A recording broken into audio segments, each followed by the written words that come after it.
राधे राधे दोस्तों, आप सभी कैसे हैं। हम आपका हमारे इस चैनल गौरव गुंजन गोपाल में हार्दिक अभिनंदन है। आप सभी का इस प्यार के लिए बहुत बहुत धन्यवाद। जी हाँ दोस्तों, आज की ये वीडियो बहुत ख़ास है और इस वीडियो के माध्यम से हम जानेंगे कि अक्षय तीज का त्यौहार कैसे मनाया जाता है, क्यों मनाया जाता है, इस दिन क्या क्या हुआ था। जी हाँ, और हम ये बताएंगे कि ये दिन इतना ख़ास क्यों है। इस दिन आप ठाकुर जी की सेवा कैसे कर सकते हैं, उनका श्रृंगार कैसे कर सकते हैं और उनका भोग किस प्रकार लगाया जा सकता है, ये सब हम आपको बताएंगे। तो ये सारी जानकारी लेने के लिए आपसे हमारी रिक्वेस्ट है कि आप पूरी वीडियो ज़रूर देखिए। जी हाँ दोस्तों, सबसे पहले आपको अक्षय तृतीया की बहुत बहुत ढेर सारी शुभकामनाएं। जी हाँ दोस्तों, इस दिन का महत्व इसलिए है क्योंकि कहा जाता है कि इस दिन कोई भी कार्य जो भी आप करेंगे उसका कभी क्षय नहीं होता है। इसलिए हमें पूजा, दान, पुण्य और नेक कार्य के लिए सोचना चाहिए। तो आइए दोस्तों, जानते हैं कि इस दिन हमें क्या करना चाहिए। सर्वप्रथम स्नान आदि से निवृत्त होकर के भगवान जी के पास आसन लगा के बैठ जाइए। उसके बाद भगवान जी का आसन, उनका सिंहासन खूबसूरती के साथ तैयार करिए, उसमें बंधनवार लगाइए। उसके बाद कलश रख के कलश के ऊपर आम का पल्लव, पान का पल्लव या जो आपके पास हो उसको रखकर, उसमें कटोरी रखकर उसमें आप गहने रखिए। कहा जाता है कि इस दिन कोई नया गहना अवश्य लेना चाहिए। जैसे हमारे लिए धनतेरस का दिन मान्य है, उसी तरह ये दिन भी हमारे लिए अति महत्वपूर्ण है, क्योंकि कहा जाता है कि इस दिन लक्ष्मी जी का वास होने से हमारे घर में धन संपदा की कभी कमी नहीं होती है। यदि आपके पास नए गहने हैं तो ठीक है, वरना आप पुराने गहने को गंगा जल दूध से धो करके कटोरी में रखकर आप उसकी भी पूजा कर सकते हैं। सिंहासन पर माता लक्ष्मी और विष्णु भगवान की फोटो, तस्वीर या प्रतिमा जो भी आपके पास है वो रखकर उसकी पूजा करिए। जी हाँ दोस्तों, आज का ये दिन अति महत्वपूर्ण है। अक्षय तृतीया का दिन अपने आप में एक सिद्ध मुहूर्त है। इस बार अक्षय तृतीया 22 अप्रैल 2023 को पड़ रहा है। बहुत ही सुंदर, बहुत ही पावन दिन माना गया है ये।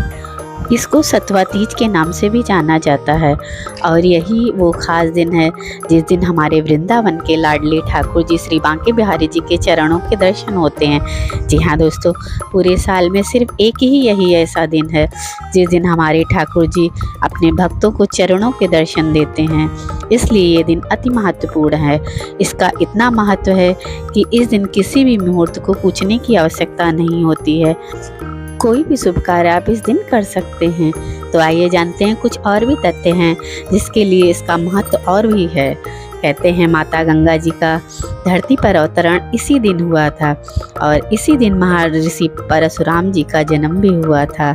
जी हाँ दोस्तों, माता अन्नपूर्णा माता का जन्म भी इसी दिन ही हुआ था और इसी दिन द्रौपदी को चीरहरण से हमारे भगवान जी, हमारे ठाकुर जी ने उनकी लाज बचाई थी। और भी दोस्तों, कहा जाता है कि भगवान कृष्ण और सुदामा, उनके जो परम मित्र थे, उनका मिलन भी इसी दिन बरसों के बाद हुआ था। तो ये अति पावन दिन कहलाता है। कहा जाता है भगवान कुबेर जी को भी इसी दिन खजाने की प्राप्ति हुई थी। ये इसलिए इसको धन्वंतरी का दिन यानी धनतेरस के जैसे महत्वपूर्ण दिन माना गया है।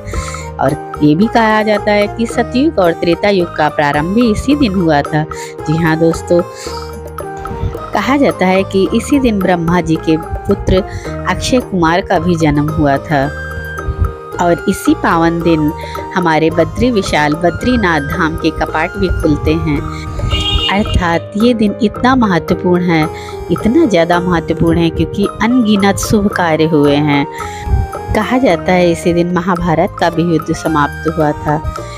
इन सब शुभ कार्यों के अलावा सबसे मुख्य कार्य है जो हमारे ठाकुर जी के चरणों के दर्शन होते हैं। वेद पुराणों में यह दिन अति महत्वपूर्ण बताया गया है। कहते हैं वृंदावन में आज ही के दिन हमारे वृंदावन बिहारी लाल जी को चंदन का लेप लगाया जाता है। इससे ठाकुर जी को शीतलता प्रदान होती है। जी हाँ दोस्तों, यह अति पावन दिन है क्योंकि हमारे ठाकुर जी, हमारे बिहारी जी फूल बंगले में विराजमान होते हैं और अपने भक्तों को चरणों का दर्शन देते हैं। कहा जाता है इस दिन भगवान जी को सत्तू का भोग लगाया जाता है और फलों में खरबूजे का पना, ककड़ी, आमरस और शीतल चीज़ों का भोग लगाया जाता है। इसी दिन से हाथों से पंखे की सेवा भी शुरू होती है और ये सारी सेवा करते हुए लोग श्री बिहारी जी के चरणों के दर्शन का सुख पाते हैं। जी हाँ दोस्तों, हो सके तो आप अक्षय तीज की छठा को देखने के लिए वृंदावन जरूर आइए। इस दिन लाखों श्रद्धालुओं की भीड़ वृंदावन में एकत्रित होती है और ठाकुर जी अपने भक्तों को दर्शन देते हैं। और यदि आप वृंदावन ना आ सकें तो आपके घर में लड्डू गोपाल हैं तो आप उनकी सेवा इसी तरह चंदन का लेप लगाकर, स्नान कराकर उन्हें पीले रंग का वस्त्र पहनाएं और पीले रंग के फलों का भी भोग लगाएं। इसके पश्चात इत्र सेवा करें और पंखे से उनकी सेवा करें। तत्पश्चात उनके चरण को दबाते हुए आप अपने मन में यही सोचिए कि आप वृंदावन में हैं। तो आपकी ये सेवा, आपके मन की सेवा उन बिहारी जी तक अवश्य पहुंचेगी। जी हाँ दोस्तों, ये तो प्रेम की बात है। प्रेम है तो विश्वास है, जहाँ विश्वास है वहाँ सब है। कहा जाता है इस दिन बिहारी जी को पैरों में पायल पहनाया जाता है जो उनकी चरण छवि को बहुत ही सुंदर, बहुत ही निराली दर्शाती है। कहा जाता है कि जिन लड़कियों की शादी में विलंब हो रहा हो वे ठाकुर जी को पायल अर्पण करें तो उनकी शादी में आने वाली जो भी विधियाँ, जो भी रुकावटें हैं वे दूर होती हैं और जल्दी शादी के योग बन जाते हैं। जी हाँ दोस्तों, बिहारी जी की कृपा दृष्टि हमेशा बनी रहती है। इस वीडियो के माध्यम से हम यही चाहेंगे कि यदि आप हमारे ठाकुर जी की प्रेम लीला और उनकी सेवा के बारे में नहीं जानते हैं तो जानिए और जो भी हो सके प्रेम से उनकी सेवा कीजिए और अपने सनातन धर्म से जुड़िए और अक्षय तीज का त्यौहार हर्षोल्लास के साथ मनाइए। लक्ष्मी माता और विष्णु भगवान का स्वागत कीजिए ताकि सालों साल हमारे घर में धन संपदा की कभी कमी ना हो, सुख शांति हमेशा बनी रहे। जी हाँ दोस्तों, अक्षय तीज की हार्दिक शुभकामनाओं के साथ जय जय श्री राधे। राधे राधे दोस्तों, फिर मिलेंगे एक नई जानकारी के साथ। हमारे इस चैनल गौरव गुंजन गोपाल को सब्सक्राइब करना मत भूलिएगा दोस्तों। जय जय श्री राधे।